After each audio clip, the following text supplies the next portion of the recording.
আসসালামু আলাইকুম viewers, welcome back to my channel. আজকে আমি আপনাদের সাথে পারফেক্ট নরম তুলতুলে একটা চকলেট কেকের রেসিপি শেয়ার করব। যে কোনো ছোটোখাটো অকেশন কিংবা বাচ্চাদেরকেও এই কেকের রেসিপিটা আপনারা করে খাওয়াতে পারেন। কেকটা যেহেতু ঘরেই তৈরি করা, এটা বাচ্চাদের জন্য অনেক বেশি স্বাস্থ্যকর। যারা কখনো বাসায় কেক তৈরি করতে সাহস পাননি, কেক তৈরি করেননি, আমার আজকের রেসিপিটা তাদের জন্য। আমার আজকের কেকের রেসিপিটা যদি স্টেপ বাই স্টেপ ফলো করে কেক তৈরি করেন, তাহলে আপনাদের কেকটা একেবারে পারফেক্ট হবে। আশা করছি আমার আজকের রেসিপিটাও আপনাদের কাছে অনেক বেশি ভালো লাগবে। আমার রেসিপিটা যদি ভালো লেগে থাকে, লাইক কমেন্ট শেয়ার করে পাশে থাকবেন। চলে আসলাম কেক তৈরিতে। আমি একটা ব্লেন্ডার জার নিয়েছি। ব্লেন্ডার জারের মাঝারি সাইজটা নেবেন। এখন দিয়ে দিচ্ছি রুম টেম্পারেচারে থাকা 2টা ডিম, দিয়ে দিচ্ছি 1 কাপ চিনি। এটা আপনাদের স্বাদ মতো বাড়িয়ে এবং কমিয়ে দিতে পারেন। দিচ্ছি 1 কাপ সয়াবিন তেল। এখন এই 3টা উপকরণকে একটু ভূমি ভাব আসা পর্যন্ত সময় নিয়ে ব্লেন্ড করে নিতে হবে।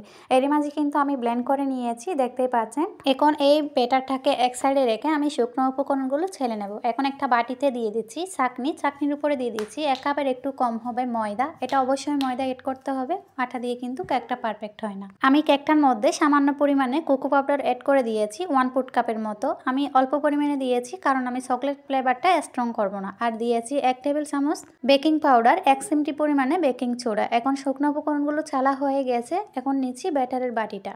ব্যাটারের ভূমিটা যেন নষ্ট না হয় সেদিকে লক্ষ্য রেখে অল্প অল্প পরিমাণে শুকনো উপকরণ দিয়ে মিশিয়ে নিয়ে একটা ব্যাটার তৈরি করে নিতে হবে। শুকনো উপকরণগুলো একসাথে দিতে যাবেন না, 2 থেকে 3 ভাগ করে দেবেন। এতে করে কিন্তু আপনার ব্যাটারটা পারফেক্ট হবে। দেখতে পাচ্ছেন আমি অল্প পরিমাণে দিয়ে কিন্তু ব্যাটারটা রেডি করে নিচ্ছি। আমার আজকের রেসিপিটা বাসায় একবার হলো ট্রাই করে দেখবেন। আশা করছি অনেক বেশি ভালো লাগবে আপনাদের কাছে কেকটা খেতে। আমার ব্যাটারটা কিন্তু সম্পূর্ণ রেডি। আমি একটা কেকের মোড় নিয়েছি, আর কেকের মোড়ের নিচে দিয়েছি একটা সাদা কাগজ, একটুখানি তেল দিয়ে ব্রাশ করে দিয়েছি।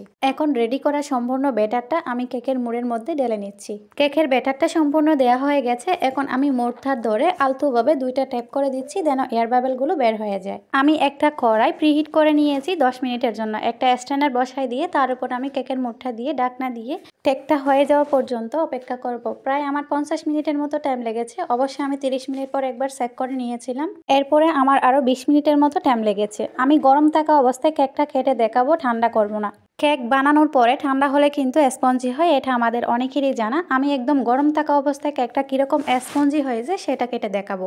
কাটার সুবিধার্থে আমি একটা চপিং বোর্ডে আমি কেকটাকে মোড় করে নিয়েছি। একটুখানি উপরে আলতো করে চাপ দিলে আপনার কেকটা ছুটে উঠে যাবে। দেখতে পাচ্ছেন খুব সুন্দর করে কিন্তু মোড়টা খুলে আসছে। কেকের কালারটা দেখে নিশ্চয়ই বুঝতে পারছেন আমার কেকের কালারটা কতটা স্ট্রং হয়েছে। আমি অল্প পরিমাণে কোকো পাউডার এড করছি, তারপরও একটা চকলেটের কালার চলে আসছে। দেখতে পাচ্ছেন গরম আছে কিন্তু কেকটা। আমি এখন কাটার পর আপনারা দেখতে পারবেন। দেখুন আমি কেকটা কাটার পরে কিন্তু ধোঁয়া বের হচ্ছে। একদমই গরম থাকা অবস্থায় কেকটা কেটে দেখাইছি। আমি একটু হাতে নিয়ে দেখাচ্ছি কতটা স্পঞ্জি হয়েছে কেকটা। বাইরে অনেক ধরনের কেক পাওয়া যায় দোকানে কিনতে। আপনারা চাইলে যদি বাচ্চাদেরকে স্বাস্থ্যকর কিছু দিতে চান, তাহলে এই রেসিপিটা ফলো করে বানিয়ে দিতে পারেন। এই কেকটা অনেক বেশি মজার হয়ে থাকে। দেখতে পাচ্ছেন একদম গরম থাকা অবস্থায় কীরকম তুলতুলে। আমি আজকে কোনো ক্রিম ইউজ করব না, দেখার সৌন্দর্যের জন্য অল্প পরিমাণে গুঁড়া দুধ আর চকলেট নিয়ে আমি একটু গার্নিশ করে দিয়েছি। আমার আজকের হোমমেড কেকের রেসিপিটা আপনাদের কাছে কেমন লাগছে কমেন্টস করে জানাতে কিন্তু বলবেন না। আর আমার চ্যানেলে যদি আপনি নতুন হয়ে থাকেন, অবশ্যই চ্যানেলটাকে সাবস্ক্রাইব করে নিয়মিত চ্যানেলের সাথে থাকবেন। আজকে এই পর্যন্তই, দেখা হয়ে যাবে নতুন কোনো রেসিপি নিয়ে। সে পর্যন্ত সবাই ভালো থাকবেন, সুস্থ থাকবেন, আমাদের জন্য দোয়া করবেন। আল্লাহ হাফেজ।